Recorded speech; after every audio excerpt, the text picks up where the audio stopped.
I don't know. Say it with me. I don't know. Good God, it is liberating. I am a towering mountain of ignorance. I don't know. We're taught to believe that everything has a reason. And so we observe the world, we see what happened, and then we define the thing that happened as the reason the thing happened. But I think a lot of the time we end up mixing up thinking something with knowing something. This is why it can be so impossible to talk about certain topics with certain people. They've tied those suppositions to themselves so tightly with knots of narrative and constructed reality and values that there's just no untying it. And maybe unsurprisingly, in those situations, the best course of action is just to be friends. Maybe even ask them about that thing that they've created, because to them, it's immensely valuable. The world as we perceive it, as we've built it inside of ourselves, is a lie that we tell to ourselves, not out of deception, but out of necessity. We have no other choice. We simply cannot understand the world as it is, and so we construct.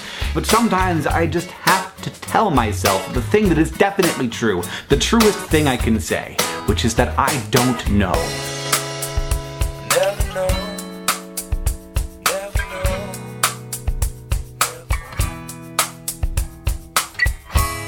This is the Everyone's Agnostic Podcast with Bob Pondillo and Cass Midgley.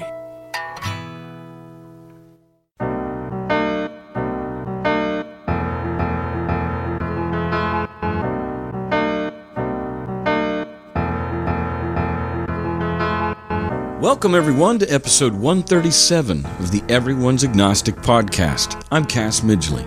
Today, Dr. Bob Pondillo and I interview Steve Dicus. This is our Redneck Comedy Tour episode because Steve is born and bred in backwoods Tennessee. He's funny and witty and truly an amazing thinker. He's live in the studio, and I do mean live. Very present. At age 10, he deconstructed the Noah's Ark story. This was one of the first of many cracks in the dam that led to his loss of faith. And to add to the interesting facts about Steve, this big burly redneck's vocation is a pediatric nurse.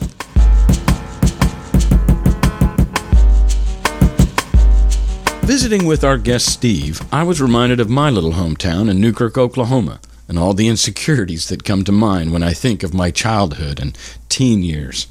In contrast to our guest, who seems extremely comfortable in his own skin, my teen years were racked with insecurities.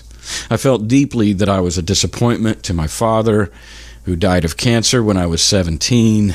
I've spent the rest of my life trying to get more and more comfortable with what it means to be me, to say yes to what is.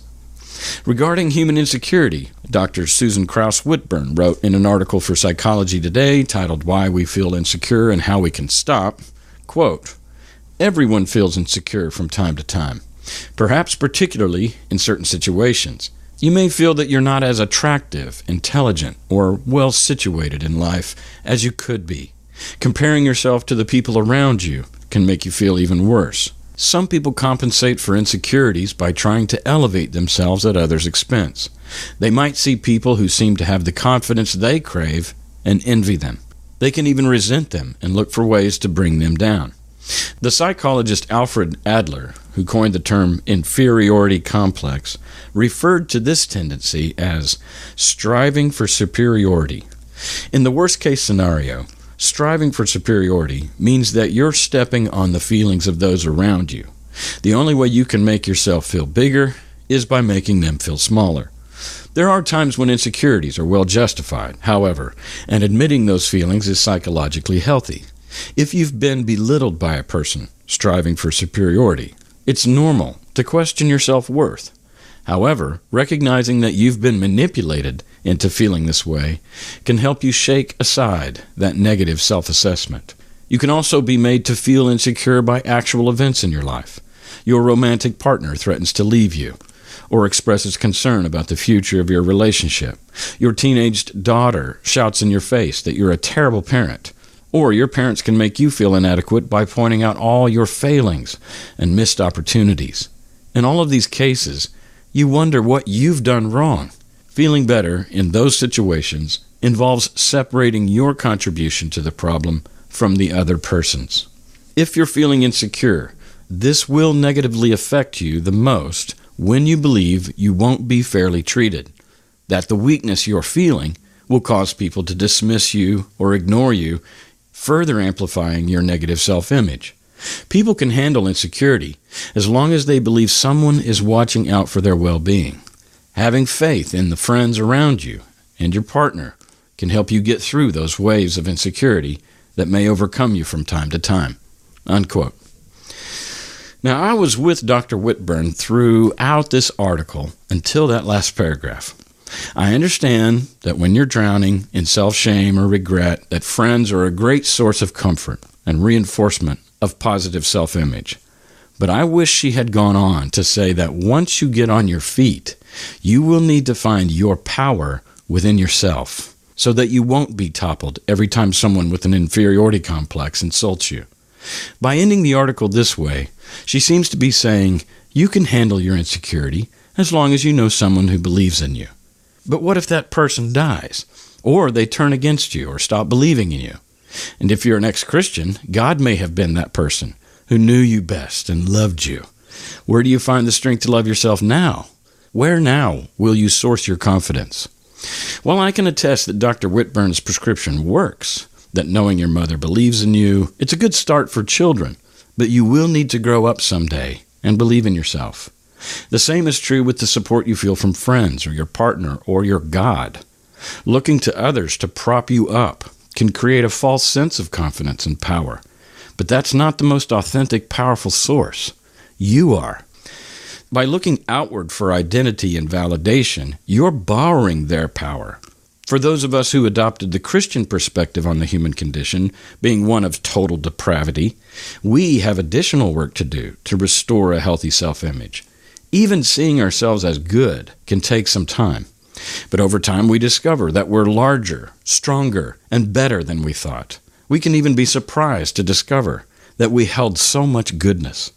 And staying umbilically connected to surrogate sources of self-acceptance creates blind spots in one's psyche where self-hatred can hide and abide. Since leaving Christianity entirely around 2008, I have spent countless hours in therapy, read a lot of books, listened to a ton of podcasts and YouTubes, and journaled regularly. I reached a plateau of self-acceptance and personal happiness that was unprecedented in my life, only to discover a pocket of my psyche where I was still looking outward for validation. I still had work to do. I'm learning to find my power within myself entirely, not in the affirmation of others. Now, before you think I'm the guy in Paul Simon's I Am a Rock, I think this work is best done in the context of an intimate, hand-picked community. Consider the power of being with honest, mature friends who are also on their own path of greater self-love and respect, walking out life alongside you.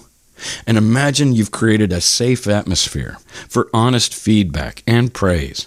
This is the best of both worlds, namely your inner self, where you pursue an understanding of oneself, extend compassion towards oneself, and access the courage to be one's self out and proud. And, secondly, you are simultaneously surrounded by an intimate community that can keep you honest about your self-image and the experience your presence creates in others. One without the other creates a lopsided development and can be unhealthy. A self-empowered person can be strong and super confident while being oblivious to the experience they're creating. Trump! A weak, insecure person can be surrounded by friends who seem to love them and yet remain self-loathing. Amy Cuddy, author of Presence, writes, quote, "Presence emerges when we feel personally powerful, which allows us to be acutely attuned to our most sincere selves. Power transforms individual psychology such that the powerful think and act in ways that lead to the retention and acquisition of power. True confidence stems from real love and leads to long-term commitment to growth. False confidence comes from desperate passion and leads to dysfunctional relationships, disappointment, and frustration." Unquote. I also think it's worth noting that insecurity will always be with us. Eric Fromm wrote, quote, "The task we must set for ourselves is not to feel secure, but to be able to tolerate insecurity." Unquote. John Lennon was also resigned to his insecurity, and he prescribed staying busy to subdue it. Quote, "Work is life, you know, and without it, there's nothing but fear and insecurity." Unquote. Insecurity is universal, and religion actually augments it. Take the Garden of Eden story. Before the fall, they were naked and unashamed. Feeling watched and judged by an all-seeing, judgmental God is extremely damaging to us being able to say yes to ourselves. I've found that the naturalist and scientific view of life gives me a lot of grace, if you will, for being human. Atheism acknowledges that there is no shame in being alive and conscious. On the contrary, it's a beautiful thing. Albert Einstein agreed, saying, quote, "It stands to the everlasting credit of science that by acting on the human mind, it has overcome man's insecurity before himself and nature." Unquote. The facts show that we are just what we are, and no judgment. A monologue would not be complete without a reference to Nietzsche. He zeroed in on a phenomenon that happens to insecure people. He called it raisonnement, or, as we know it, resentment. He said, quote, "Resentment is a reassignment of the pain that accompanies a sense of one's own inferiority/failure onto an external scapegoat. The ego creates the illusion of an enemy, a cause that can be blamed for one's own inferiority/failure.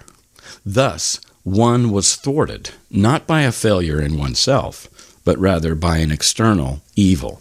Unquote. According to Nietzsche, the more a person is active, strong-willed, and dynamic, the less place and time is left for self-pity and resentment of those that one envies. In summary, shut up and get busy being you. The world awaits your beautiful, powerful self. Listen for this level of confidence in our guest, Steve Dicus. You'll hear how, at a young age, he learned to trust his own intellect, listen to his own heart, and thus be present as his true self. You won't hear arrogance. In fact, you'll hear humility, but you'll simultaneously experience a person very comfortable in his own skin. Not that he's void of insecurities, but has seemingly learned well how to manage them and say yes to what is.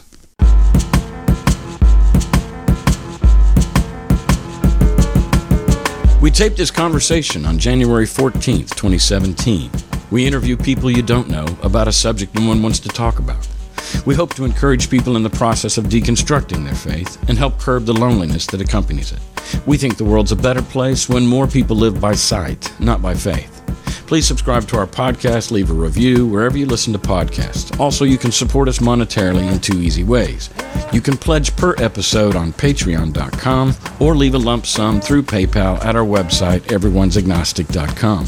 Our opening monologue is an excerpt from a YouTube by Hank Green titled Towering Mountain of Ignorance. The music behind it is Never Know by Jack Johnson. The segue music on this episode was created by a friend of the show, the Barry Orchestra, found at barryorchestra.bandcamp.com. Thanks for listening, and be a yes-sayer to what is.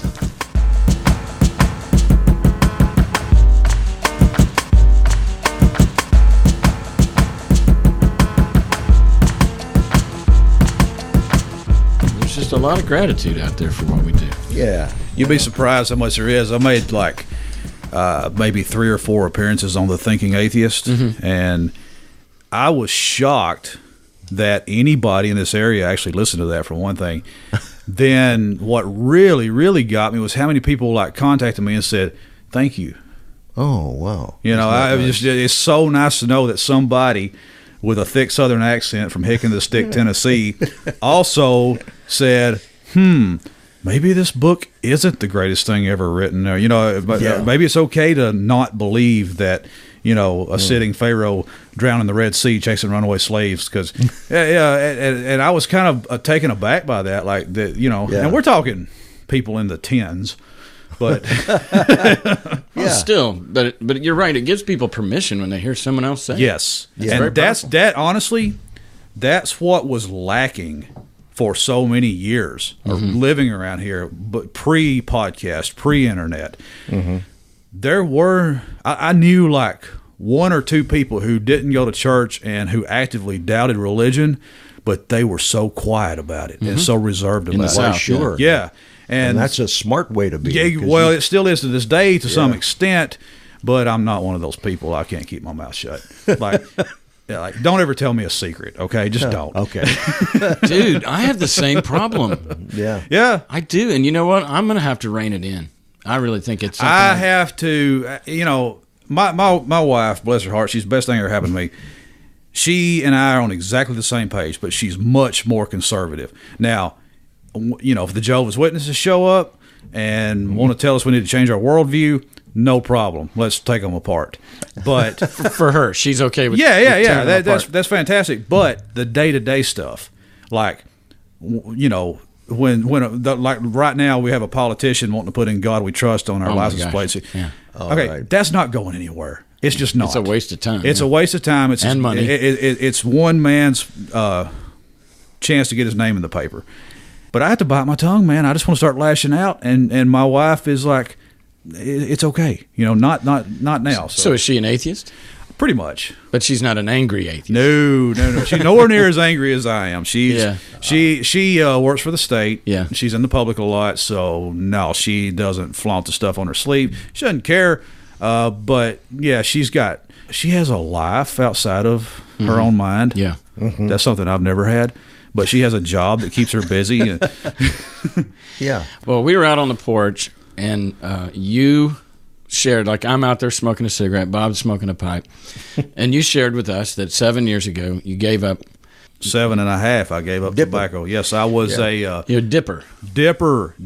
If you're not from the South, if you're not part of this culture, dipping snuff comes in a little round can. It has the look and texture exactly of worm shit with a strong hint of wintergreen. And one little pinch of this stuff has as much nicotine in it as a pack of cigarettes. And I'm not big on believing conspiracy theories, but they have jacked up the nicotine in that stuff over the years. When I was a kid, I started when I was 9 years old. I started using tobacco.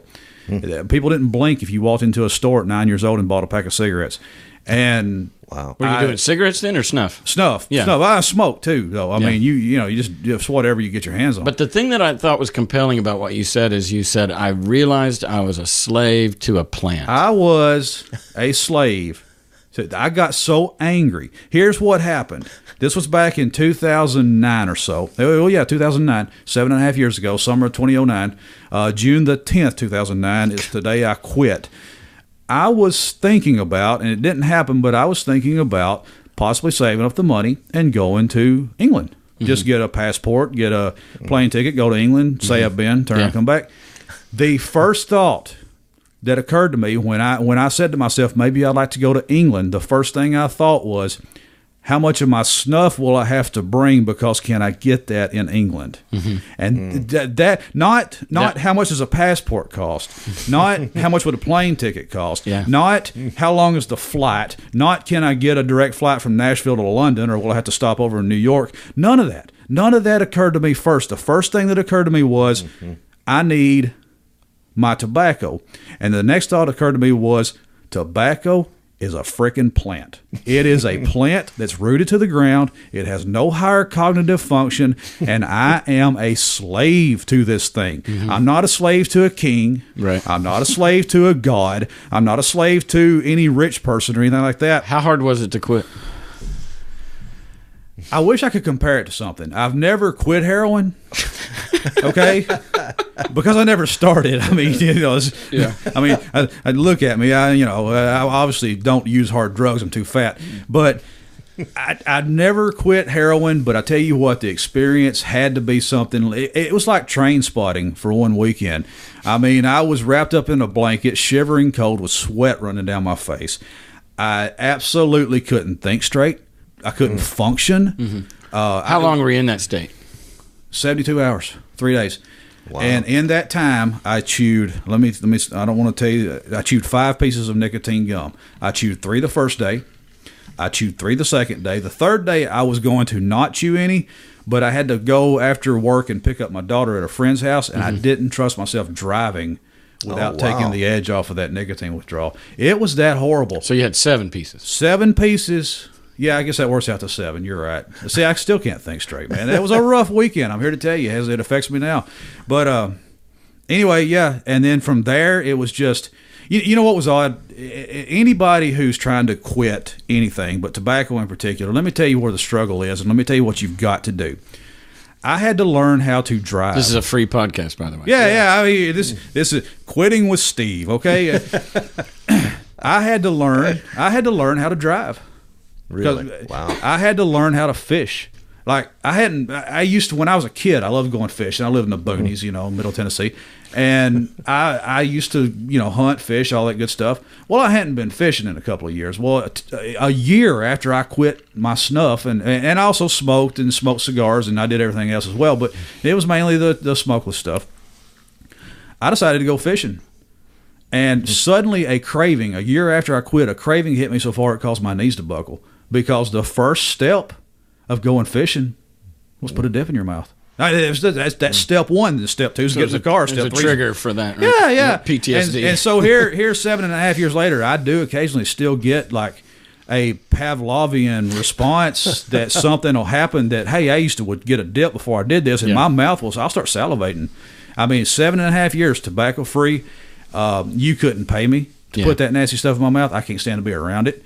All right, let's get back to your story, because I started this. I'm not. I think that's fascinating, but I am, interested in your religious story. So talk about your religious upbringing. Yeah, sure. It's one of my favorite subjects. I am a native. I'm as from here as a white man can be. Yeah, earlier when you made reference to your Tennessee roots and backwoods or country boy, you said hick and sticks, but the truth is you live in Hohenwald. Hohenwald. Which I think is just, it sounds like hole in the wall. Hole in the wall, of course. And if you're, and this isn't so much today, but used to be, those of us from there were bad to throw an R in that word, Hohenwald. It's not there anyways. Hohenwald. Hohenwald, German for high forest, land of the high forest, something like that. Really? Huh. Yep. Settled by Swiss settlers whenever they did that. But your religious background? Religious background was I was born into Christianity like everybody else around here. What denomination? None. Oh, just non-denom. Okay. Maybe my background's a little different than most people's in that for the first 10 years, we didn't go to church. It was just in the house? It was just my mother. I was raised by a single mother. My mother was a very religious woman, and we didn't go to church. I'm not sure exactly why. I have my suspicions, but this ain't the time or the place. But anyway, I went with friends. I'd been to church. To their church. Yeah. You've seen a church. Yeah. Oh, I'd been in several of them, and anytime they were having something for the kids, I was always this extra kid that could VBS or something. VBS, trip to Opryland. I'm not going to sit here and tell you that I've got total negative experiences in church. No. But did she lead a Bible study in the house? No. Just in general, we were Christians. God created everything. Huh. So kind of Lutheran-y or kind of Calvinist or something? What would you think? Y'all got the degrees, man. You tell me. But was she very like, this is the way it's got to be? Was she a tough mom about religious things? Would you be more Calvinist than anything? I remember. I can remember the first time I actually raised an objection. I was 5 years old, and my mom was telling me that, like, God created everything. Yeah. Basically the Genesis account, God created everything. And God made the trees, made the birds, made the sky. And being 5, I kind of thought about that for a minute, and I said, well, God didn't make my play gym. They made my play gym. They, of course, being the people who, make play gyms. My mom thought about that for a minute. She said, yeah, but God put the metal in the ground they used to make your play gym. And objection overcome. I'm 5. Mm-hmm. Yeah, sure. So there we go, God. Done. Yeah.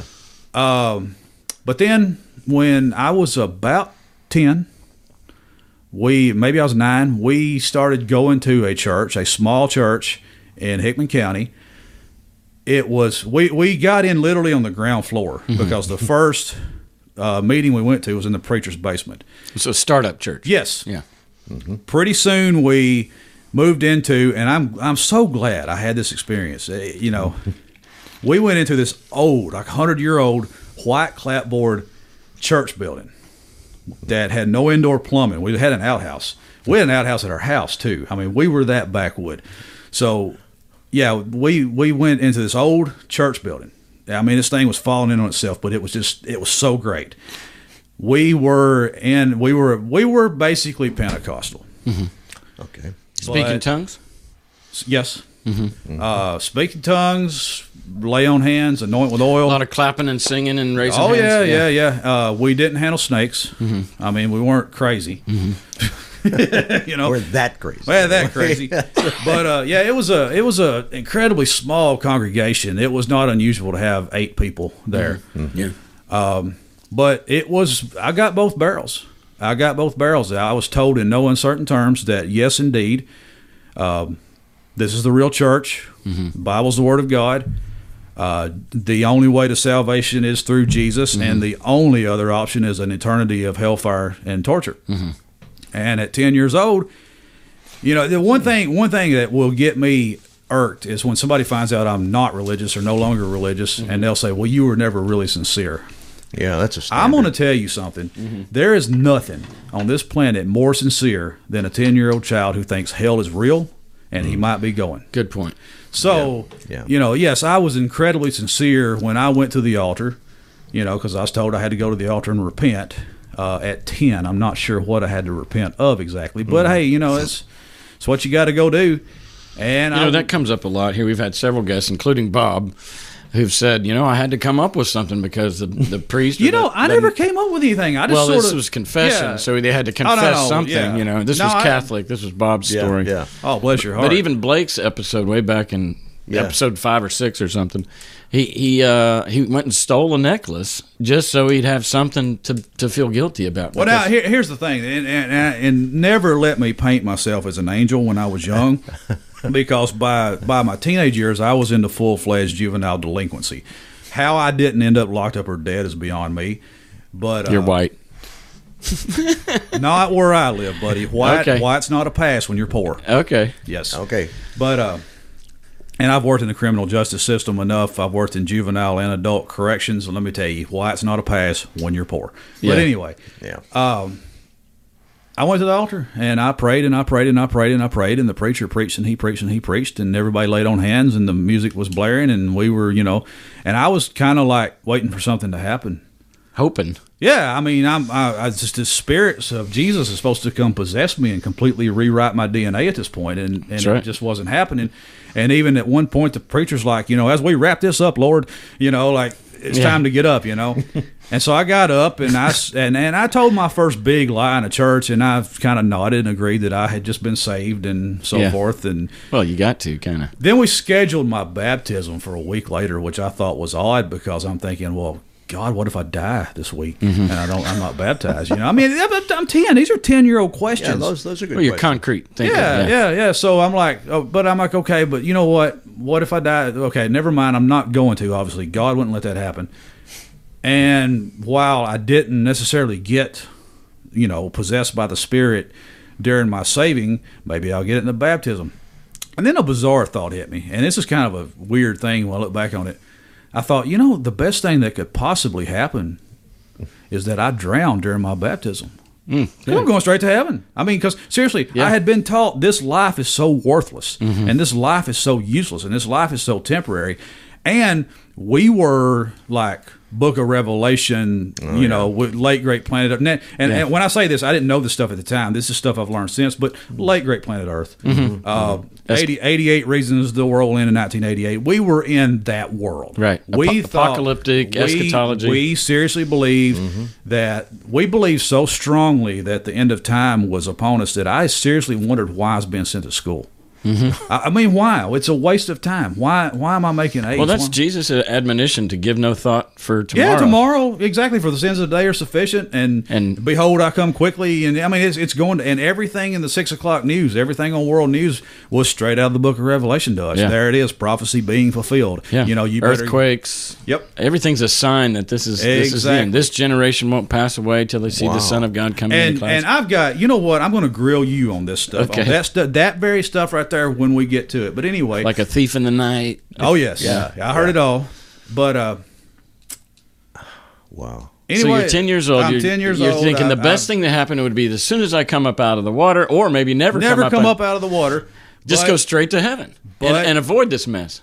Exactly, but your survival instincts are pretty strong. So when the preacher choke slammed me into Cane Creek, when my breath stopped, purposefully, and I was only under for a second and back up, and lo and behold, there I stood. I was supposed to come out with a brand new body, but the only thing I could figure is I went in dry and came out wet. Yeah, and I think my deconstruction maybe started there. Wow, but. I'll tell you exactly. I mean, I was saved. I was on fire. I was going to live right. I was going to live for God. Mm-hmm. But there were a few problems. One was my preacher, and I love this guy. I loved this man. He was a great person. He was a sincere person. Mm-hmm. He used to take our families used to go camping together, go fishing together and stuff, which I was a little scared first time we were going to go because I thought, great, we're going to have to pray over our s'mores. I'm to go camping with a preacher, right? Yeah. But once you got him outside of that church, he was just a redneck. And he was just, what was so great about him, you'd never know he was a preacher except for the fact that he didn't drink and he never cussed. Mm-hmm. But he smoked, he fished, he hunted, he avid outdoorsman. Yeah. He would just, if he got frustrated, he'd say something like fiddlesticks or fudge or something. Did he have kids your age? No, his children were grown. Okay, he took me under his wing, man. He's a great guy. And another thing, I don't want anybody to ever think that I'm knocking this guy. He's dead now, but I still would never knock him. I loved him to pieces. He did the best he could with what he thought was true. But he loved to get up there behind the pulpit, and he loved to tell the stories of how he used to be so horrible. Mm-hmm. And apparently these were true stories. His wife would confirm them. She had told him at one point, you're either going to straighten up or I'm leaving you, and he, straightened up. And becoming a Christian was part of his straightening up, as it is for a lot of people. Right, higher power. And but he would love to stand up there and talk about how he used to cuss like a sailor. He used to drink like a fish, and he used to go home with a different woman every night. And I'm like, maybe I've been a little hasty. Like, I'm only 10. I've already committed to, like, no sex, no drinking, no. Yeah. He got a better deal. Yeah, I mean, why can't I go out? I mean, I'm only 10. I'm not, but I already know I like women, and one of these days I'm going to know what to do with one. But I've passed on all that, So that sort of hurt. But St. Augustine. That's what I thought. Never going to get to sow your wild oats. That's right. But there was one moment. There was one particular moment that I remember that really began my journey. My brief journey into Christianity ended with one moment that led to a multi-year journey out. Okay. And it wasn't anything super horrible. I was never mistreated or anything like that by anybody in the church. It was the church we went to was 35 miles from our house, which was also kind of a red flag because we drove past a lot of churches to get to the right one. And it was in this little tiny town that's just literally, to this day, a wide spot along Highway 100 in Hickman County called Pleasantville. Great movie, by the way. Yeah. Terrific movie. Yeah. Terrific movie, by the way. But nothing like the town I'm talking about. Exactly the opposite. It was really about that town, but that town didn't have that experience. Gotcha. But anyway, we went to church in this little town. My mom and stepdad took us there. My stepdad was from this area. Our preacher was his supervisor at a small factory in that area. And his parents lived there, and our church was there, everything. So we would go there quite a bit. And one day we're there in Pleasantville, and my stepbrother, who was maybe 3 or 4 years older than I am, he and his cousin, a friend of somebody, had been out dogging around in this 4-wheel drive truck. Mm-hmm. And we're laying around Pleasantville. It's like summer of 1983. It's the summer before I turned 11. And these guys are old enough to drive. Yeah. And obviously, apparently old enough to get high and drink, too, at that age. But I understand it was 1983. The world's changed a lot. But they were out riding around this truck, and they had managed to flip this truck. They rolled it over, and it barrel rolled completely back over on its wheels, and they drove it back to my stepdad's mom and dad's house. Now, where their house was, and I don't want to try to paint too detailed of a picture here, but there was a house. There was a church, not our church, but it was a church, and there was a store, and they all shared kind of a common little area where you pulled off the road to get to either the church, the store, or the house, mm-hmm. and then the driveway split from there. Well, they parked in front of the church. pretty soon it's 1983, Hickman County, Tennessee. There's nothing else to do. I can't communicate that enough. So a crowd gathers around to check out this truck that these guys had rolled over and managed to drive back home. Well, pretty soon our preacher shows up, and he gets out and he looks over the truck. And the top's all dented in from rolling, and it is all dented in, but the truck has roll bars. And Mm-hmm. our preacher, he kind of looks over the truck and he looks over the boys, and God saved them. God saved them. God reached down and he saved them. This is a miracle. My stepdad, who had a little bit of a speech impediment, turned to me and he says, "By George, them goddamn roll bars what saved them."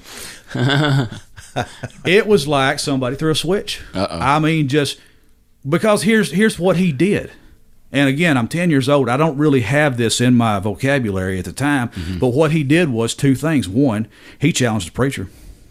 Nobody had ever done that before. I'd never seen that before. I didn't think it could be done. Number two, we lived in a world where not a bird falls from the sky without your heavenly Father ordained it. Yeah. Everything was an act of God. Everything. I mean, if you got sick, God sent that to you to challenge you. If you got well, God healed you.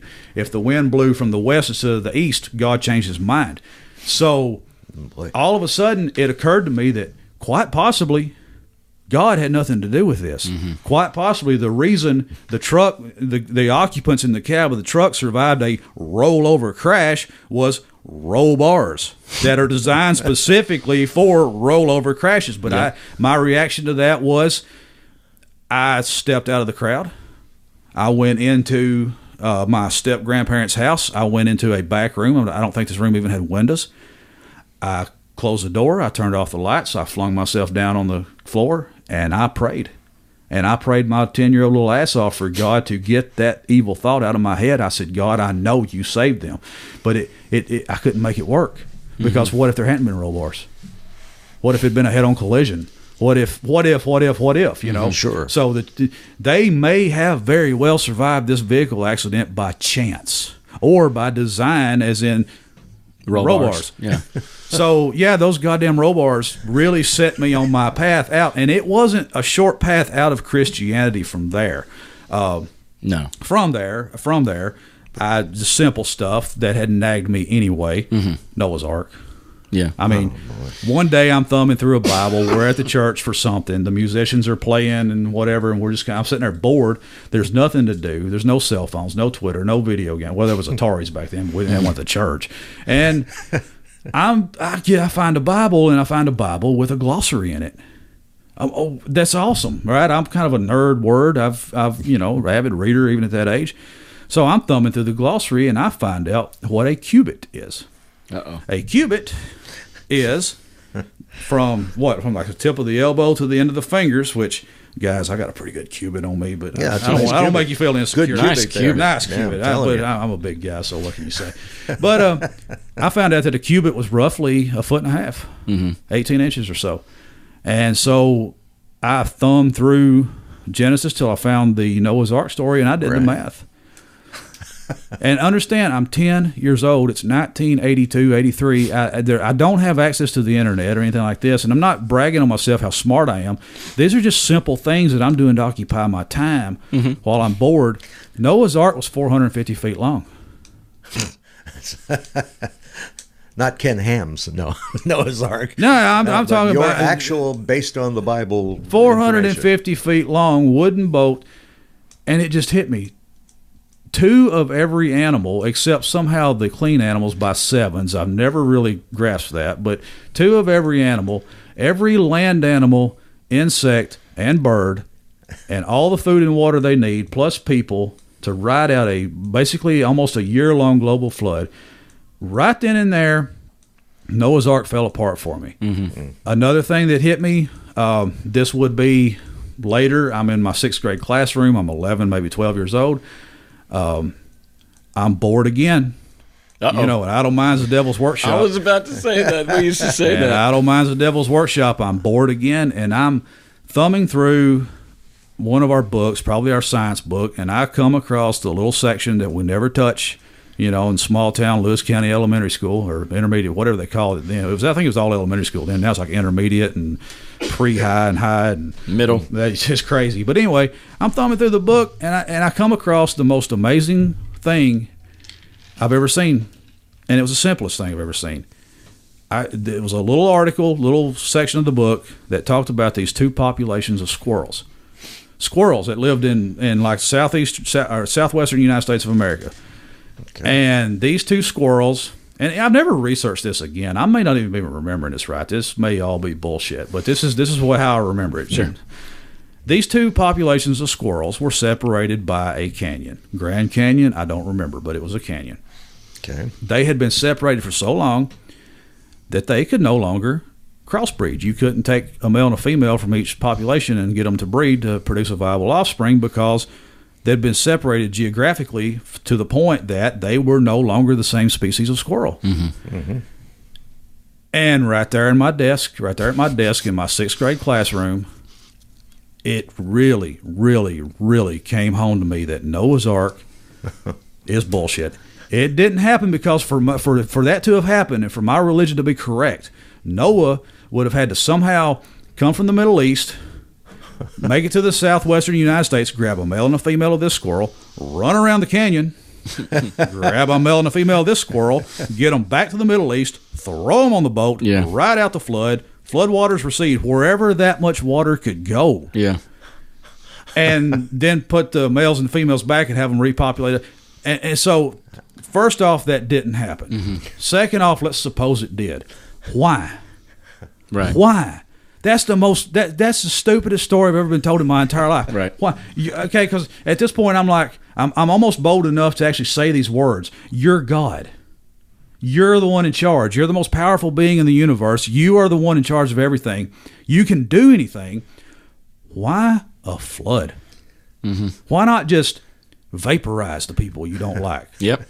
Why kill all the animals? Why do all this environmental damage? And why cause all the innocent people? Right. Yeah. Well, nobody was innocent though. Yeah. But babies, what about? They were evil. Oh, they were evil. That's right. Everybody was Adam evil. and Born Eve. in sin, I guess. Everybody was evil. Well, let me interject here because we're talking about the death of 1,000 cats. I mean, it happens a lot with people, and a kind of a Wizard of Oz moment where you realize there's just a man behind the screen. And I think that the roll bar thing is where, in your mind, especially as a 10-year-old, it's easy to put the pastor on a pedestal, that he's got a hotline to God, this is a special person. And it was even kind of strange to you at the campsite that he was kind of normal because, because he's, supposed to be a little bit maybe higher or magical or something. And so when you saw that, that was a catalytic moment, we call it.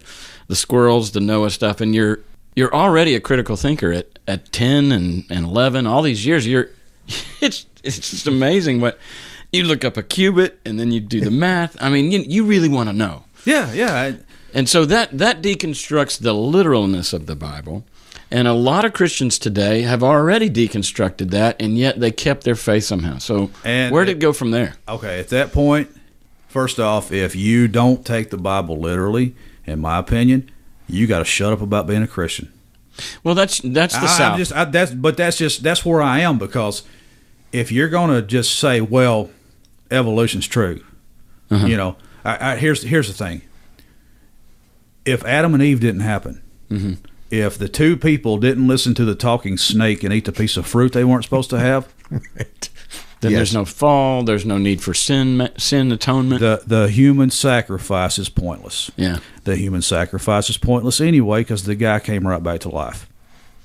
Yep. I mean, it falls apart so fast if you just apply a little critical thinking to any of it. I can hear in your convictions this. Your maybe one of the reasons that your mother didn't take you to church is because when somebody has decided that the truth is black and white and it's narrow. Even the Bible says that it's a narrow path and few find it.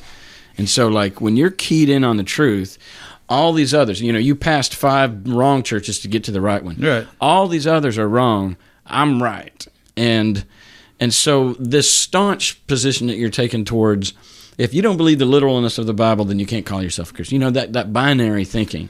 And a lot of people would say, no, I can believe whatever I want. I mean, and most people do. And most people do. Everybody's making up meaning-making, storytelling, pattern seeking, and forming whatever it takes for them to have a construct and a narrative that makes sense to them. And so if Jesus, I've been to churches where they didn't believe that Jesus was any more the Son of God than you and I. He didn't die for our sins. He actually just came to demonstrate love and peace and whatever. And at that point, one, they're wrong. Number two. Well, it's not Christianity by the standard definition. But number two, it goes back to another thing I've thought for years, is that there are just as many religions as there are religious people. Exactly. Everybody. Right. No two Christians believe the same. No two Muslims believe the same thing. Yeah, there are thousands. It's true. Yeah. Well, not only thousands of denominations and religions, but he's saying per person. Per person. Yeah, probably. Per person. You walk into a church, you find two people sitting side by side on a pew. They sit there side by side for the last 25, 30 years. But their beliefs 100% line up. You ask them. Not going to happen. 20 questions. 20 questions, I can have them ready to kill each other. Yeah. because they make up their own thing. Yeah. So and they're right, and they feel strongly about it because it's important to be right because the stakes are high. Extremely right. But anyway, so we did at one point we stopped going to that church. We stopped altogether. I had a couple of years of being out of it, which helped tremendously. Yeah. I stopped being afraid of hell. I stopped being afraid that. About what age are we talking now? I'm 12, wow. Junior high, 13. Yeah. And I was a weird kid anyway, and I had a. I remember at one point I had a Luke Skywalker action figure, one of the original ones that the stiff arms and legs and the little yellow lightsaber that slid out of his forearm, and I was so convinced about what I was hearing in church that I was afraid that I enjoyed having that toy and my other toys. I was afraid that was my ticket to hell. That was the earthly attachments that were going to hold me back from my walk with God and so forth. So that was your idolatry. So I broke out of that pretty quick, and I kind of got into in junior high. Like I said, we stopped going to church for various reasons, and I had a couple of years of almost a normal childhood. Our income level went up. We had luxuries we never had before. I got to go to movies. I saw the 80s. I saw Beverly Hills Cop and Karate Kid and so forth in the theater. I got to have like normal kid stuff. Mm-hmm. And so I got more into this world. And I occasionally would wonder, am I doing the right thing here? But then I'm like, you know what? I want to enjoy my life. And so I got to a point where I'd go back to it from time to time. Like the Ten Commandments movie comes on ABC every Passover. Cecil B. DeMille. Cecil. Well, what a great film. I've got it on DVD now. I don't have to wait for Passover, but most people think it's an Easter movie too, which I think is funny. But anyway, I would watch that every year, and I remember the when I was 13, it came on, and I watched it. Of course, I never missed it. Mm-hmm. Anyway, I watched it, and it occurred to me like I've never really read the Exodus, and at this point, I'm already at that point where I'm a doubter. But I'm like, I've never read the Exodus story. Okay. So I sat down and I read it. And first off, it doesn't take long to see the book. This is one case where the movie's better than the book, for one thing. But the other thing was, there's so much in the Bible, so much in Exodus that never makes it into the movie, because if they had put it in the movie would be so ludicrous. Like the part where after Yahweh has told Moses to go and speak to Pharaoh and everything, mm-hmm. He's going, and Aaron's going, and Moses' wife's going, and for some reason, Yahweh decides he's going to kill Moses while they're on the trail after they're being sent back to look it up. It's in there, all right. And he's going to kill Moses. And Moses' wife, being the quick thinker, sees this is about to happen, so she finds a sharp rock and circumcises their son and runs over and stamps Moses' foot with a bloody foreskin, and that defeats Yahweh, and he doesn't kill him. And I was shocked that was in the Bible. I'm telling you. I believe it. I'd forgotten that. I don't. I mean, it kind of rings a bell, but I don't. That stood out to me. But the biggest thing that stood out to me, two things. One, I had trouble seeing who the good guy was. Right. And you know where I'm going with this one. God hardened his heart. God hardened Pharaoh's heart. That's the worst thing ever. Pharaoh tried to do the right thing, or at least admit defeat. Whatever his intentions were, he was going to let the people go. Mm-hmm. But Yahweh kept hardening his heart, mm-hmm. so that they could bring on more plagues, cause more misery, flex kill more God people. muscles. Right. And the other big thing that this is the one that really nailed it home to me, that the Bible is most likely just a bunch of fiction. At the end of the movie, The Ten Commandments, the Pharaoh's army gets wiped out when the Red Sea closes in upon them. Mm-hmm. Yul Brynner returns to Egypt, climbs upon his throne, kind of lowers his head and admits that Moses is God. Mm-hmm. In the book, Pharaoh dies. In the water? The sitting Pharaoh, the sitting king of Egypt, the most powerful man on earth in his day, drowned in the Red Sea, along with his entire army, chasing runaway slaves. Mm-hmm. At this point, you've got a serious problem. The Egyptians kept written records. Other people around the Egyptians kept written records. Mm-hmm. If this had in fact happened, if a sitting king of Egypt drowned in the Red Sea chasing runaway slaves, it would have been in there. It would be like if an aircraft carrier went down in the Gulf of Mexico with the President of the United States on board. It would be an inescapable fact of history. You couldn't cover it up. You couldn't hide it. It would be a huge moment in human history that, nobody would be in doubt about, yet here it is. And yet Egyptian annals are silent on this. Right. Yeah. Right. It obviously never happened. And they even changed it in the movie. Mm-hmm. They didn't include that in the movie because that would have been too big of a... Yes. And so at that point, I'm 13, I'm 14, I'm about to go into high school. I just kind of had hit a crossroads like, do I believe this stuff anymore or not? Yeah. And it was important because hell was real. God was real. Jesus was real. All of it was real. It had been drilled into my head, but, I just at a point where this stuff is not believable anymore to me. So I had two friends, and I won't name names, so I'm still friends with both of them. Are they Christians? Well, they were the two. They were the two most intelligent people I knew. Peers.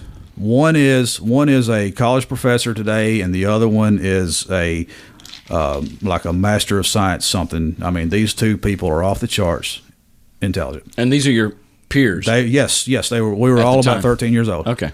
I called one, and I told him, I said, I've been thinking about this stuff and going over it, and understand this is 1986. No internet, no YouTube, no. This is 86 when you're calling? Yeah. Okay. Yeah. And I'm sitting in a house in Lewis County, Tennessee. It just cut off from the world. I get 5 TV channels. And so I call this guy, and I'm like, I've been having doubts about this stuff. I've been really, going over it, and I doubt it, and I just don't believe it anymore. And it turned out he was. He said, I'm about a year ahead of you on that. He said it really hit me last year. Mm-hmm. He said, all I'll tell you is, you might want to keep your mouth shut. Again, this is one of the smartest people I ever knew, right? So he's like, you might want to keep your mouth shut, he said, and he said, I've talked to my parents, and they agree that they're not going to force me to go to church anymore, and but I have to kind of like keep a low profile about it. I was like, well, that's okay. I can understand that. I got off the phone with him. I called the other one, and I told her the same thing. I said, I'm at a point where I've prayed about it, I've thought about it, I've read about it. I just don't think I believe this stuff anymore, and I'll never forget her reaction. She just kind of for a second, just quiet for a second, then she goes, oh, you'll burn for all of eternity. And I just sort of put the phone away from my ear for a second. I'm like, no, I won't. Like, again, I'm only 13. I don't really have the vocabulary to articulate what I'm feeling, but what I'm feeling is bullshit. That's a threat.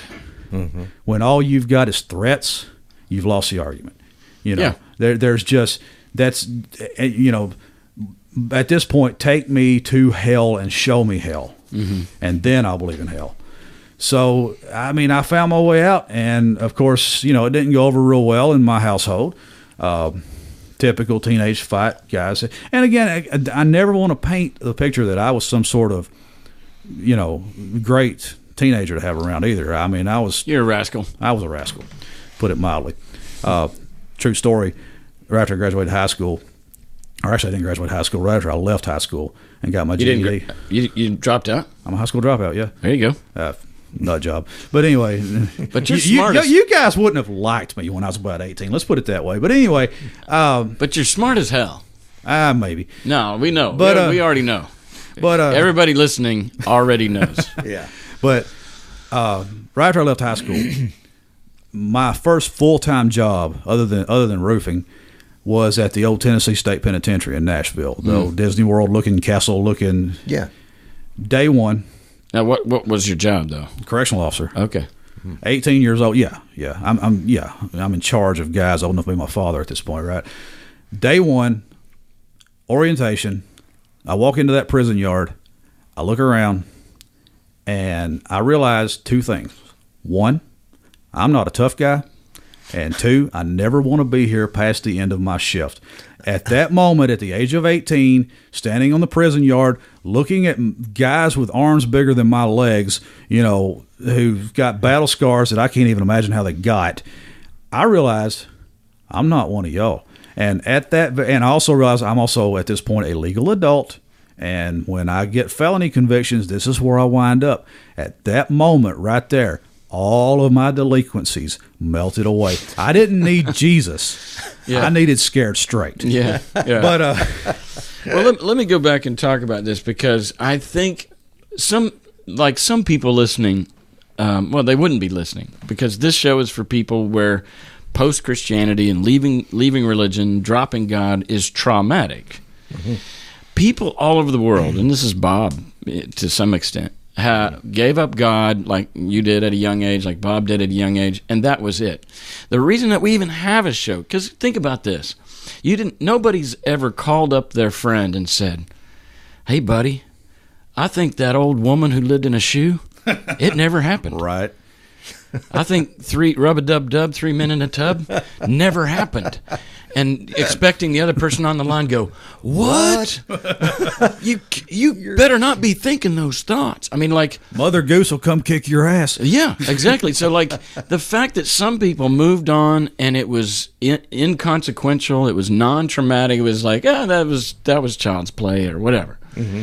But for those of us, at least who long into our adult years just hung to it as the literal core meaning of existence, and then only to find out that it's the equivalent of an old woman in a shoe. And let me tell you something, too. Even though I got to a point where, and like any other kid, I was a dinosaur nut. And, of course, you get into that, you learn evolution. And so I'm 13. I'm done with my religion. Mm-hmm. I'm still not done with God. Mm-hmm. Right. I didn't become an atheist until I was in my 30s. Okay. So I was deism? That's probably the best way. My thinking became... God's a mystery. My thinking became that no religion has it right. Exactly. Every religion is equally... man-made. Equally true. Every religion is equally false. And so I just sort of got to a point where, okay, God operates on a level that's so far out there and above and detached from human experience. Mm-hmm. We kind of know he's around, but we can't grasp it. Like if we had an experience with a God, we'd never fully grasp what had just happened to us anyway. You can't comprehend it. Right. So ineffable. So I just sort of put it aside. But I did. Now I did find myself in church again in high school. Interesting experience there. I went to a Methodist church. Mm-hmm. That was weird. Yeah. I mean, when you grow up in a pew jumping, Bible thumping, speaking in tongues, backwoods church, God, man, Methodists are weird. The formality of it, or okay, the very first day I went, and the only reason I was there was a girl. I was 16 years old. I knew that was coming. Yeah, I had that feeling. Yeah. Well, I mean, where else are you going to meet girls? School and church, But so I went to church with her family just to kind of. Because I had long hair and I had a bit of a reputation. I drove an old beat-up car, so I had to go to church if I was going to be around this girl. We went to church and we walk in, and the very first thing that struck me, over and above how nice the building was, you can see it was a nice building from the outside. So when we walk in, there's carpet. I mean, that wasn't stained glass. Yeah. I mean, we had old boards that didn't even line up anymore. As they were so back in your old church. Sure. But so I walk in, and the very first thing that really hit me was I was handed a program. Mm-hmm. A program. It's called a bulletin, but it's a program. I know a program when I see one. Yeah. It told us what songs we were going to sing. Mm-hmm. It told us what the preacher was going to preach. Mm-hmm. That was bizarre, because my preacher used to be famous for saying, I had thing I was working on yesterday. But the Lord put the Lord put a different message in my heart, and I'm going to try my level best to deliver it to you today. And then, of course, and now I know He gave us the message He had worked up the night before. I get that now. I don't like admitting. No, but I remember a phase of my Christianity where I felt like bulletins were a quench of the Holy Spirit. I felt like, again, I'm only 16, but I'm like, is there no spontaneity here? Right. I mean, what happens? I seriously asked the question one time. I said, what happens if somebody here gets the Holy Spirit? And somebody answered my question. He kind of halfway laughed. He said, well, there's a Baptist church across the street. Would tell them they might be more comfortable there. But they were half joking and half serious. Right. What if somebody gets a word of knowledge or a prophecy or a tongue or something? But no, this was absolutely regimental. Yeah. It was planned. But I did do one thing that really also helped me leave church for good. I joined the choir. Not that I can sing. You do not want to hear me sing. It's terrible. I get that. But my girlfriend was in the choir, and we had to go to choir practice every week. And so I'd sit there twiddling my thumbs while she had choir practice, and the choir instructor there was my old 7th grade English teacher. And she said, Steve, why don't you join the choir? You're here every week. I said, Miss Arnold, I'm a terrible, terrible singer. And she said, well, then do it quietly. I thought, well, that would work. I can lip sync. But singing in a choir can be a good experience. Yeah. And besides, I was 6'2". I had long hair. I was, a good looking teenage boy. Thought, did you have a mullet by chance? I did not have a mullet, and those are fighting words. It was the 80s. Sorry. It was the 80s, but no, I had more of a Slash from Guns N' Roses type. Okay. Yes. Yeah. Mullet, no.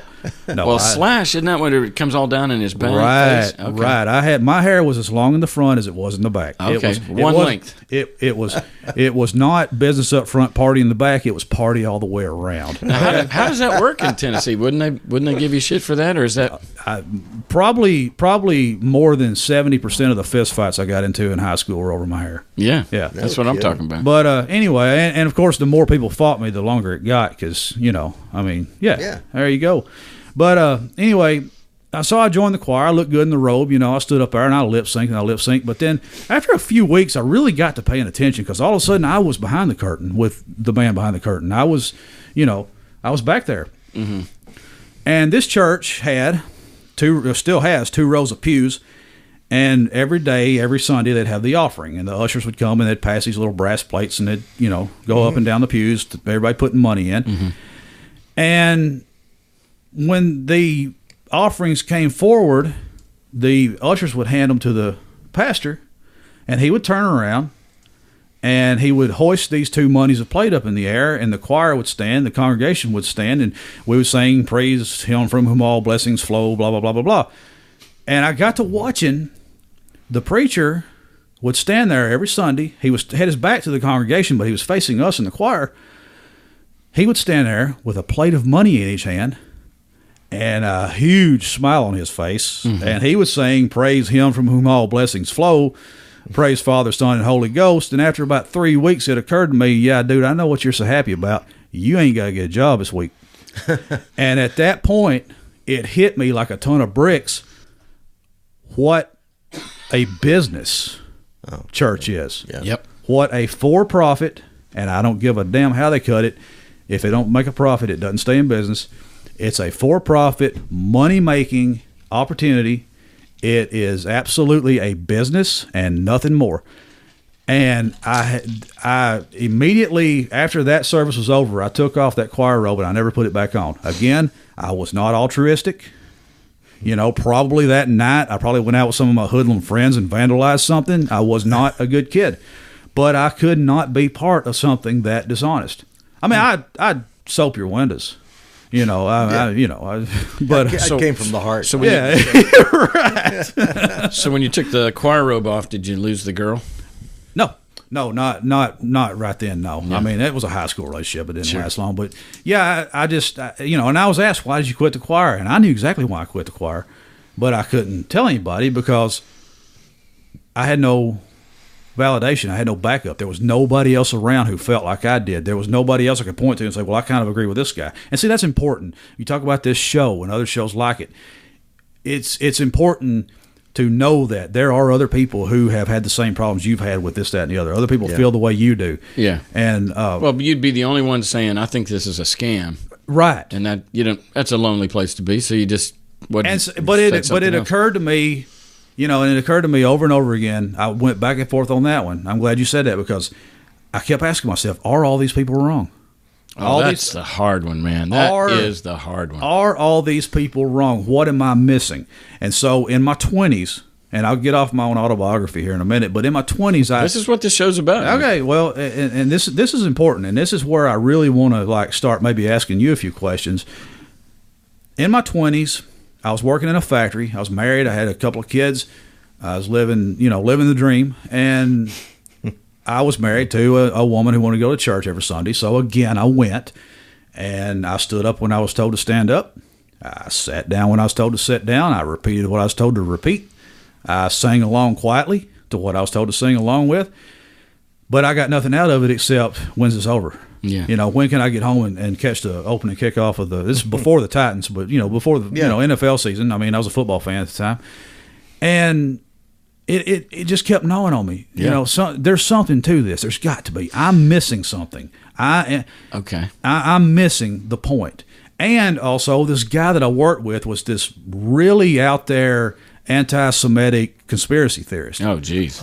And this guy, if he had put his energy into anything else in the world, he could have been so successful. I mean, he was one of the most intelligent people I've ever met in my life. His brain worked at a level that would equal to Einstein. If he had been interested in rocket science, he'd be the head of NASA by now. Mm-hmm. But he got hijacked by conspiracy theories. And he could tap dance through the Bible and show you exactly where, like, Queen Elizabeth was a direct descendant of King David from the Bible. And I mean, this insane stuff, but he could back his stuff up. And a beautiful mind, it sounds like. and so it occurred to me two things. One, I'm missing something. All these people can't be wrong. And two, if I'm going to talk to this guy, I need to know the material. So I just, in the late 90s at some point, said, I am going to sit down and read the Bible. Wow. Now, I had read, parts of it. But I'm going to read it. And here's the thing. Here's what I told myself. Adam and Eve didn't happen. Noah's Ark didn't happen. Mm-hmm.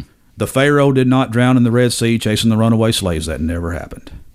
But there's going to be something in here among all that is so true and so beautiful and so mind-blowing that I'm going to be able to latch on to it and say, God, I understand you now. Mm-hmm. This is my religion. This is my Christianity. This is what I believe. So you kind of went in hoping to find something. Yeah, and I can't convince anybody of that, but yes, I did. Yeah. And I sat down. I started with a King James version. Didn't realize there were so many different versions. Yeah. Lots. So I did a little research, and I finally wound up on a New International version. Okay. It was closest to the King James, but it was written in plain English. Because I got through maybe Genesis in the King James. Oh my God, it's unreadable. Yeah. Mm-hmm. And then you get into the even worse books, like most of what people know about the Old Testament is Genesis. Mm-hmm. The rest of the Old Testament, which is the bulk of the Bible, mm-hmm. is tedious. Oh, it's boring. It's repetitive. It's horrible. It's So genealogies galore. And I allowed myself to skim those. Yeah. I was not going to become an expert in the genealogies of the Bible. No point. Okay. But I read the Bible. Yeah. And what I did was, and this may not be totally true, but this is kind of where I was. I said, this is my religion. This is my religion. When you finished reading the Bible? No. As I'm starting to read the Bible. Okay. As I get into the Bible, I'm like, this is my religion. Question mark. I mean, I'm like, wars have been fought over this. Yep. People have been killed over this. Families have been torn apart over this. People have been excommunicated from their families for not believing this stuff. Mm-hmm. And it's not believable. There were a couple of huge problems. There were a couple things that I could not get past. The first was, it was things I didn't find in the Bible.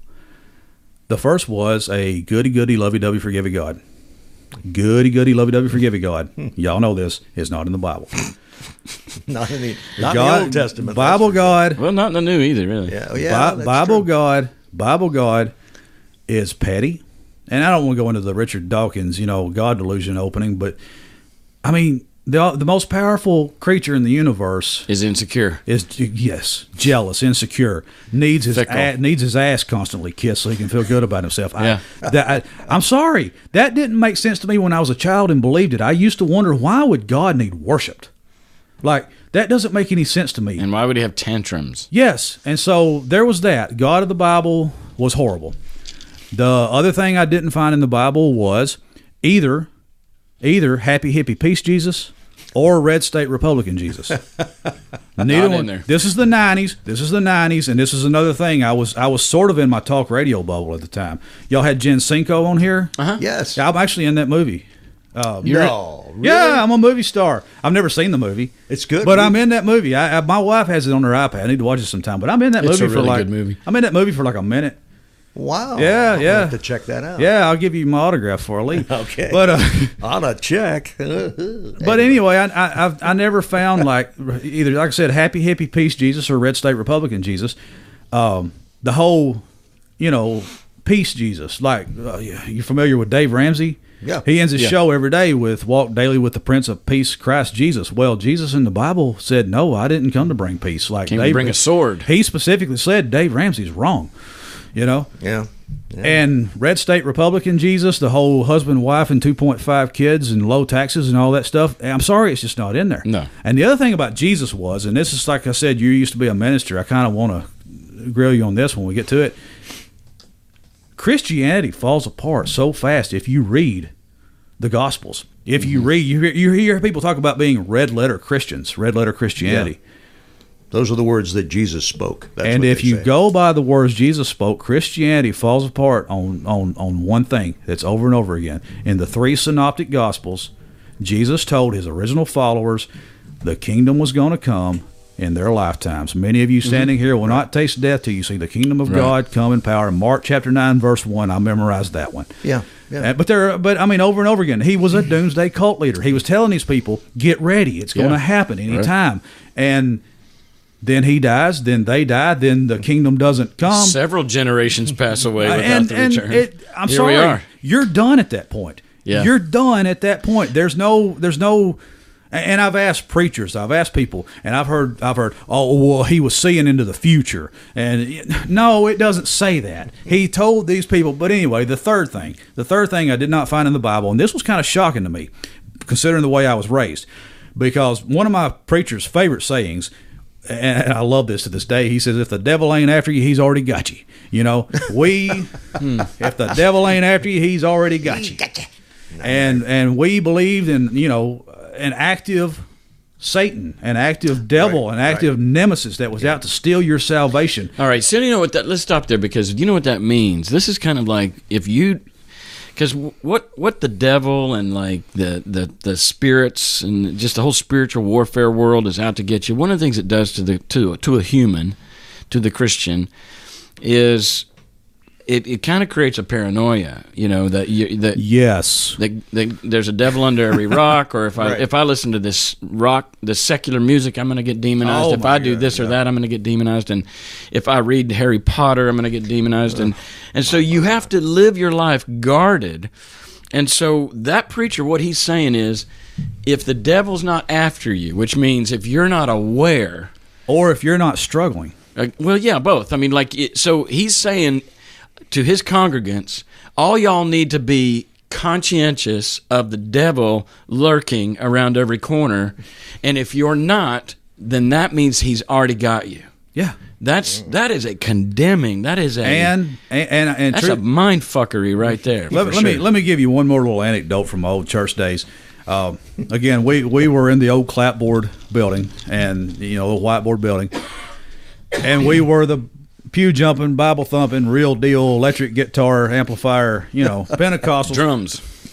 I don't think we had drums, but anyway. Okay. Anyway, clapping though. We were Pentecostal. Some glad morning when this life is over.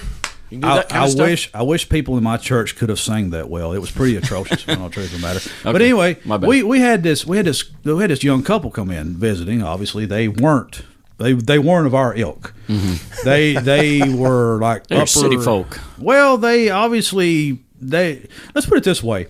They had such good comportment that they would probably know the meaning of the word comportment. Okay. They put their shoes on when they went to Walmart. Right.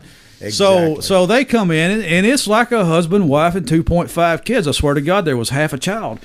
I mean, they come in, and and everybody smiles, says hi, and we get started, and they go through the whole thing. And of course, the preacher's on fire. Boy, he's got new ears, right? He's got new listeners, and he's laying the smack down on them. And again, I love this guy. I wish he was still around. But anyway, we get to the end of the sermon. We get to the end of the service, and he says, "I see we've got some visitors here with us. I want to welcome you." He said, "We're kind of informal here." He said, "I feel better in a pair of Levi's and cowboy boots, but we're informal here. We don't judge how you dress or what you drive." He said, "What's important is you find a church that is God's church." He said, "And I'm going to tell you, if you want to hang out with us, that's great. We don't have any bylaws or registers, anything like that." Memberships, right? He said, "But if you don't, that's fine too. I hope you find a good church for your family." And he said, "But just remember, not every church is God's church." He said, "I remember one time, well, my wife and I were in a church, and everything seemed to be going good, but I kept noticing something moving behind an amplifier up on the stage." And I said, "Do you see that?" And she said, "No, I don't see it." But he says, "But I saw it." He said, "And as I stood there, and as the preacher was finishing up and offering his final prayer," he said, "I happened to look up, and I saw the devil himself rise up from behind that amplifier." That's right. Now, this is your friend. This actually happened. I'm not making this up. And he says, "I told my wife, I said, honey, we got to go. The devil has this church." He said, "Let's bow our heads and pray." And we bowed our heads to pray. And as we're bowing our heads to pray, I kind of look over to see the young couple. They're so gone, it's like they were never even there. There's like little swirly marks in the air and papers floating. How they got the hell out of that door so fast, and I'm like, "That's right, y'all don't pack the gear for this church," And it was almost a source of pride for me, because at that time that was my church. These were my people, and Okay, so the fact that they didn't get it and they rejected you took pride. I took pride in that, man. Okay. You can't hang with us. We're the real deal. We're the ones going to heaven, and you've got to be as on fire as we are to get there. But anyway, y'all go on and keep your fake life going. So anyway, the devil was a big part of our growing up. The devil was always looking in the window. The devil was always out there. The devil would intrude into your dreams, and it would happen. I mean, you get so scared of this shit, your nightmares would be devil and hell nightmares. Mm-hmm. Mm-hmm. But in the Bible, my big, great Bible reading I did in my 20s, I was actually a little astonished to learn that in the entire Bible, you get very little of the devil. Mm-hmm. The devil, Satan, Beelzebub, Lucifer, the evil one, shows up in maybe 3 or 4 stories. Mm-hmm. I don't remember exactly. Yeah, it's not much. He doesn't kill. And it's vague. He doesn't kill anybody except in Job, where it's kind of implied that he killed Job's family, but that was only after Yahweh gave him temporary power and permission to do so. Right. He doesn't really like he tempts Jesus. Yeah. How the hell do you tempt God? Like, what would the devil have to offer the Son of God? How do you go about tempting somebody who can make you go away with a blink of an eye? Well, if you want to, if that rhetorical or if that's a real question, because actually the world, as you know, because you were trained, I think you said earlier about how your church kind of trained you that the world was bad and that you were cut off from the world, and be not of the world, come away and be separate, and that's that superiority that you guys felt as a people.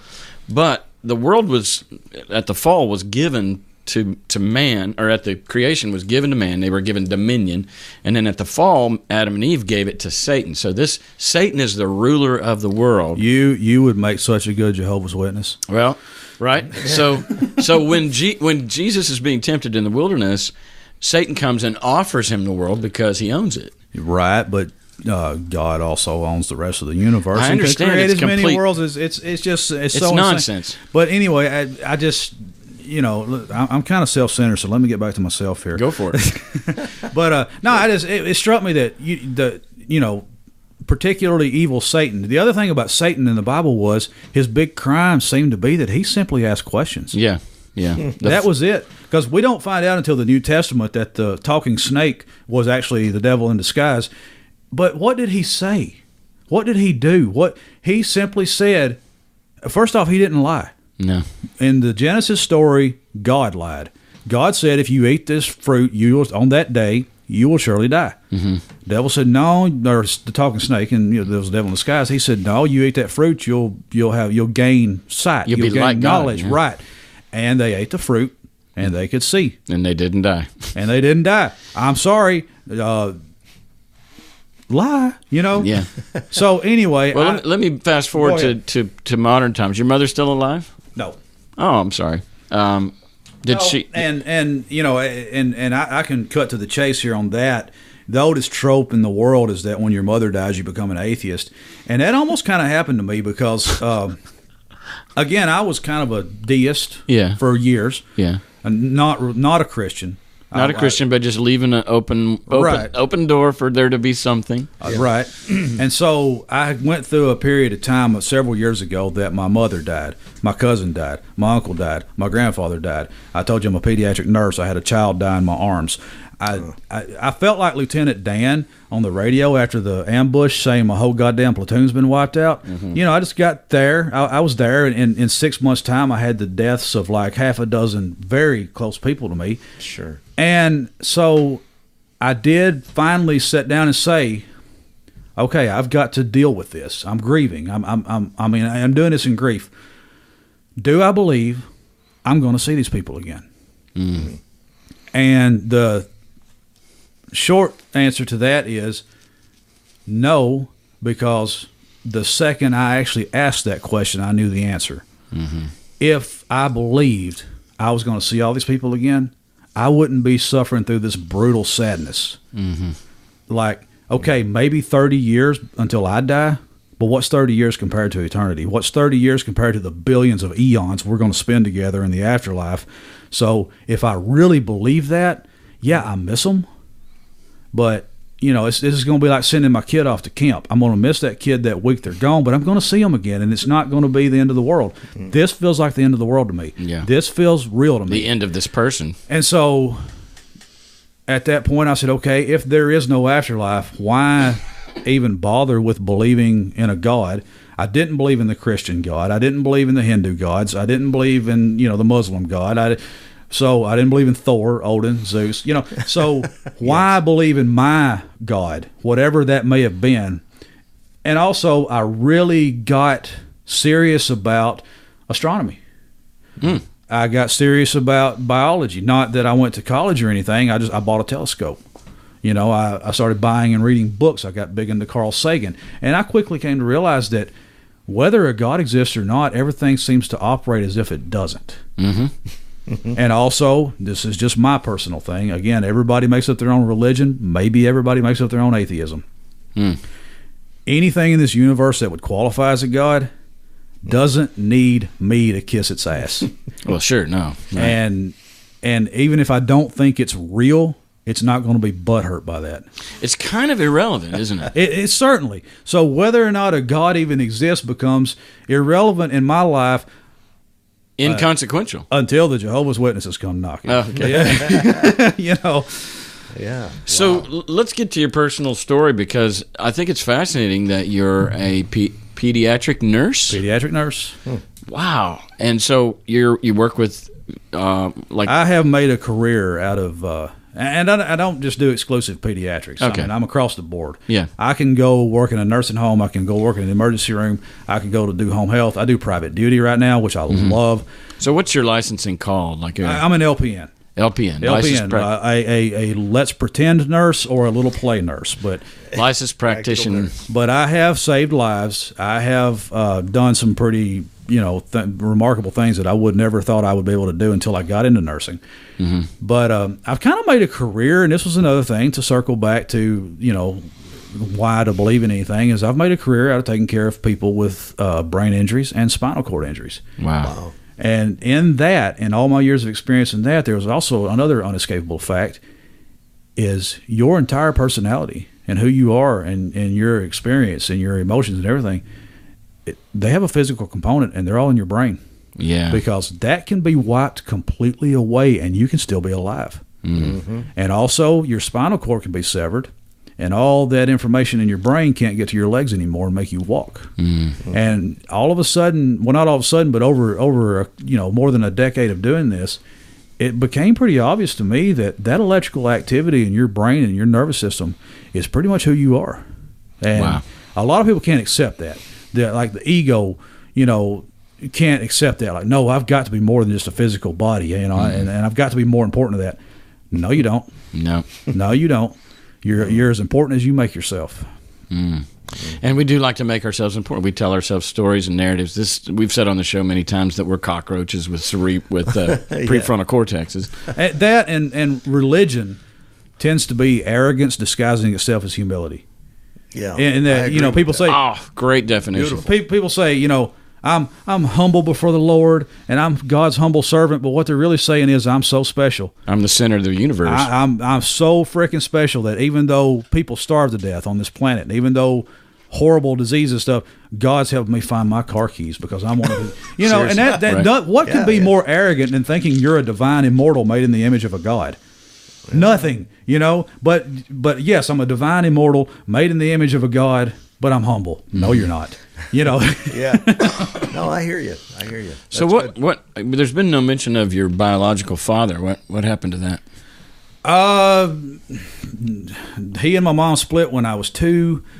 We didn't see much of each other growing up. We mended fences in my adulthood, and he passed away in 2009. Okay. Yeah. Both of my parents are dead, and I don't really like getting too deep into that because there's a lot of, 44 years old. I'm 44, and I have a rule that once you get past 30, your childhood's no longer an excuse. But there's some stuff that, these people have passed away. Mm-hmm. And so I try to be respectful. Sure. Yeah. Absolutely. Yeah. And you're currently married. You have what you call a mixed family.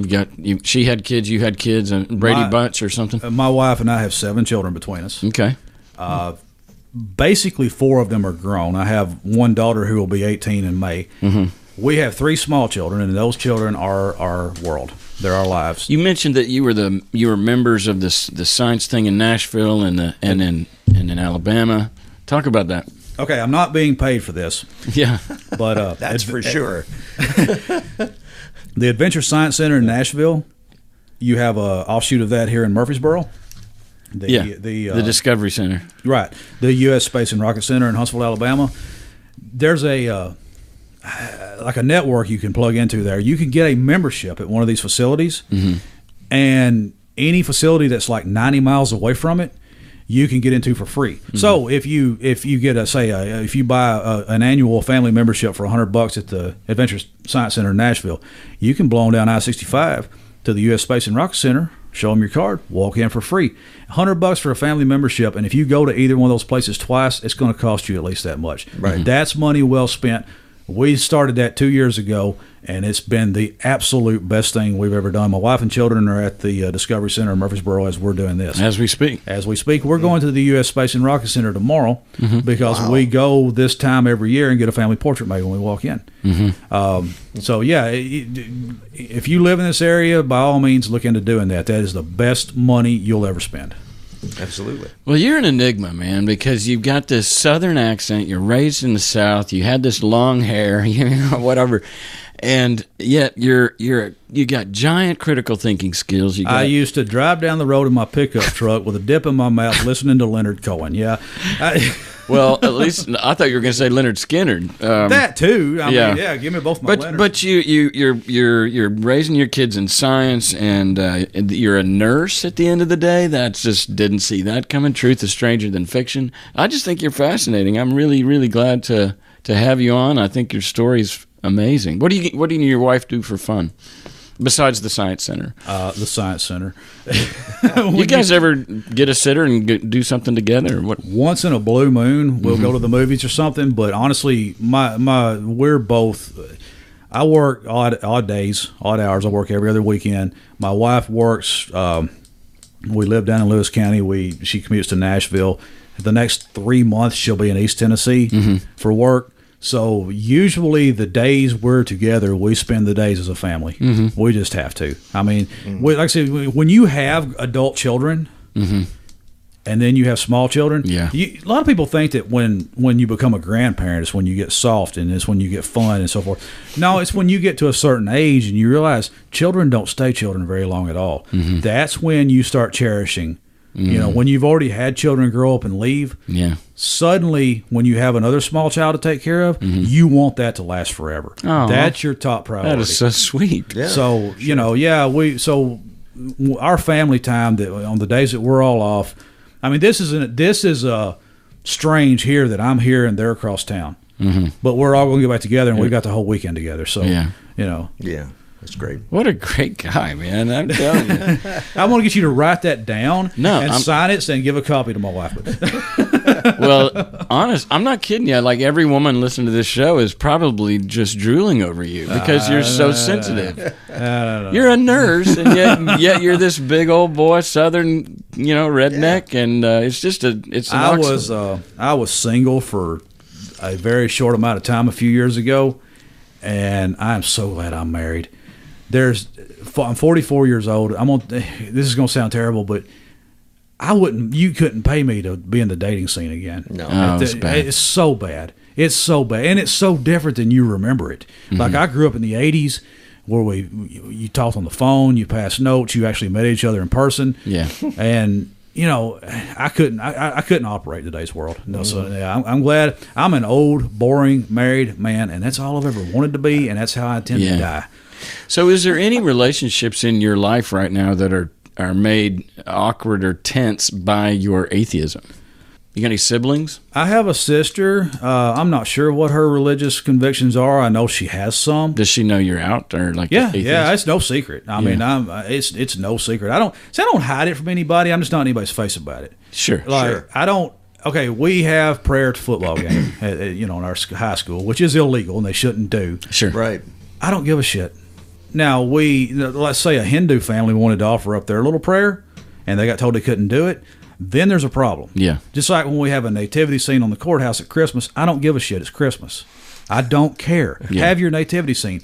But if a Jewish family or a Hindu family mm-hmm. wants to put up a little something for their holiday on the courthouse lawn, you better let them. Yeah. You better let them. And as long as we, don't have any problems there, then I'm not going to say anything because I don't give a shit. It's not a fight worth having. Mm-hmm. It's simply not because Christianity's dying. It's slowly, not as fast as it needs to. We wish. Yeah. Not as fast as it needs to, but it's dying. Yeah. I don't know a 20-year-old Christian anymore. Mm-hmm. I know 20-year-old former Christians. I know a lot of those. Mm-hmm. I don't know a 20-year-old Christian. That's interesting. Do you and your wife ever watch TV or go to movies? Right now, we're binge watching The Biggest Loser. I'm trying to get in shape. You had another guest on this program, Gail Jordan. Mm-hmm. Gail goes and does what's called RAGBRAI every year. It's the Register's annual Great Bike Ride across Iowa. Uh-huh. I'm going this year. Okay. If it hair lips everybody on Bear Creek, I'm going this year. But I don't even know what that means. It just makes people upset or something. But it's something I've wanted to do for years. I'm an avid, take a look, but I'm an avid bike rider. Mm-hmm. This year, I've decided I am going. And so the first step was get in shape because I stepped on the scales a few weeks ago. I was 9.5 pounds over the weight limit for my road bike. Mm-hmm. So, and to put it in simpler terms, I have $1,000 bicycle I'd gotten too fat to ride. So, step one is no more New Belgium Fat Tire beer. Because the beer with the bicycle on the label had made me too fat to ride my bicycle. So, I'm in the process right now of cutting weight, getting in shape, and July, I intend to be, the last week of July, riding from the Missouri River to the Mississippi River across the state of Iowa. Wow. And so, that's great. How did we get on that topic? I don't even know. I don't know. It's Cass. He directed you there, but Bob, you got any questions? Or I don't. I sit here. I'm fascinated. It is really interesting. Yeah, it's just a great storyteller as well. You can sit on the porch whittling and rocking and telling. I don't whittle, man. I never could figure out what are they making. Yeah, you're making a toothpick. You're making a large stick into a small stick. Exactly. Yeah. Well, thanks for coming on, man. I really appreciate it. Appreciate you, man.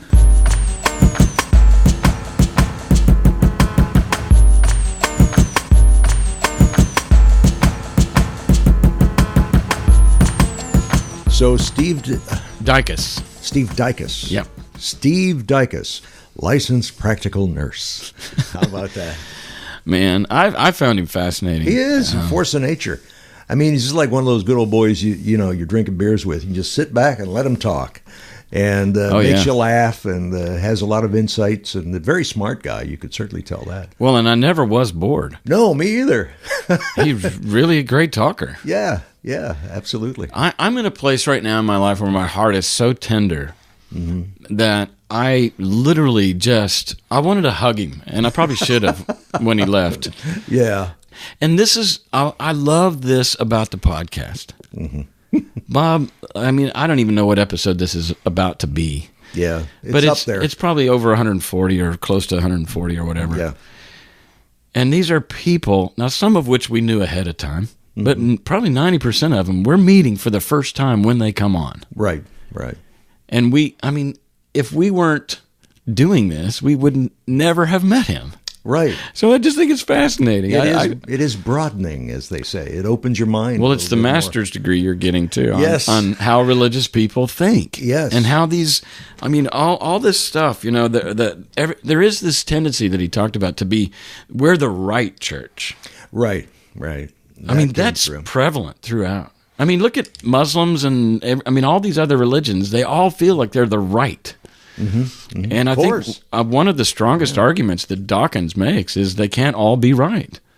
And what makes you think that yours is right when everybody else thinks theirs is right? It's much ado about nothing. We know, but it's very strong, and that's why it's different than like saying that Mother Goose stories are false, and how that's not a traumatic thing to unpack. Yeah, right. Because the culture doesn't hang on Mother Goose. Exactly. It goes back to, for those keeping track, Christian hegemony. It really is that. It's the sense that, he said he's a little town. Everybody knows everybody else. Everybody thinks kind of the same way. Yeah. And if you detour from that, you're tempted to keep to yourself. Exactly. Yeah, the spiral of silence, as they call it. And think about that again. I love this Mother Goose thing that I'm on, but think about the context in which you find yourself in a world where you're the only one willing to admit that the old mother in the shoe didn't happen, and you have to keep that to yourself. So you end up like walking around. Almost thinking that like Twilight Zone, what planet am I on where I have to hide the fact that I don't believe in Mother Goose? Yes, I hear you. It's traumatic. Yeah. It's very, very unusual. So Jen Sanko did a documentary where people were allowed to call in and say, somehow their parent was hijacked by Fox News or by conservative radio, or it's not that religious, but it's got that tone to it. And of all the videos and YouTubes and Skypes that she collected, one of them was Steve Dicus. Right. And he appears there for like 6 seconds or something. He said it was an hour-and-a-half interview, though. Yeah, that happens. But when you go to the cutting room, a lot of stuff has to end up on the floor. Otherwise, you'd have a 15-hour movie. Yes. But that was episode 126 when we had Jen Sanko on. But, yeah, man, it's been a while since we've talked to somebody who literally step by step said, this is where there was a crack in the dam. I was fascinated by how he actually had a date. An actual date, like it was when he stopped snuffing. Yeah, well, June. Yeah, was it like June 10th? Oh, well, yeah, because 1983. Or quitting tobacco was a big deal for him, and I'm proud of him for doing it. I'm actually a little encouraged to try myself, and insulted by the fact that as a Nietzsche guy and somebody aspiring to be. Nietzsche's Übermensch in Superman it's not about power in the sense that you're like egoic or whatever. It's just about being somebody who says yes to the harshness of life and be able to find joy amidst the harsh reality, not watered down by warm fuzzy narratives like religion or anything else, or that everything happens for a reason. No, you really realize that you are, like he said when his work with spinal columns and brain stuff, that you really are your brain and nervous system. And that's another way of saying you really are a cockroach. I mean, like that there's you really have no soul in the sense that there's a physical thing. Yeah. Called the soul. And the daunting news of that is you're not special. Mm-hmm. Yeah. You know? Just trying to make it through, trying to have some fun. So an Ubermensch is somebody who is able to have a life and grab a life, you know, and live it in spite of the harshness of that and the meaninglessness of that and the absurdity of life. It's agency, as you say. Another word that everybody's keeping track of, agency. Yeah. But it's true. I've said before, and I've told my wife this over the years, I said, I don't want to be mastered by anything. So like when it comes to drinking or eating or pornography or anything, I don't want to be mastered by it. I want to master it, and I want to use it and utilize it whenever I see fit, because I'm the steward of my own happiness. Right. And so if I'm going to use an opiate to help cope with the with the world and the harshness of life, I want to do it in a way where I'm still in control. Yeah. I'm going to get up on this table and start saying, "Captain, my captain." You know, I mean, really, you're right, though. But when he said he realized that he was a slave to a plant, you know, I was like, shit, me too. I'm currently a slave to a plant. So I need to rein that in. I hope I don't end up in cold sweats for 78 hours or whatever it was he did. Yeah, that's right. No, it was a good show. It's good to have a guy like Steve come on. And as you said, we don't know him, never met him, saw him on Facebook a few times. And by the end, you just want to say, hey, man, you know, if you were drinking, I'd have a beer with you. I mean, just a nice guy. It goes back to your theory that when I see you, I see me. Yeah. I mean, you see a lot of yourself in him. This is every human on the planet, no matter their culture. If we were locked in a room like this, we've got the doors closed and we have at least this sense of forced conversation because the red light is on. Yeah. We're taping. This is going to go public, and we're kind of making ourselves do this. We wouldn't do this if we just said, hey, any strangers out there that want to come to talk to Bob and I? The fact that it's accountable to the world in this recording sense is what makes us do this. And yet, the real payoff just happened right here in this room. Right. There's been so many of them that happened right in this room, too. Yeah. So, well, a good reason to keep trying. We'll do another one. Let's do it. All right. Next week. Thanks, All right. Bob.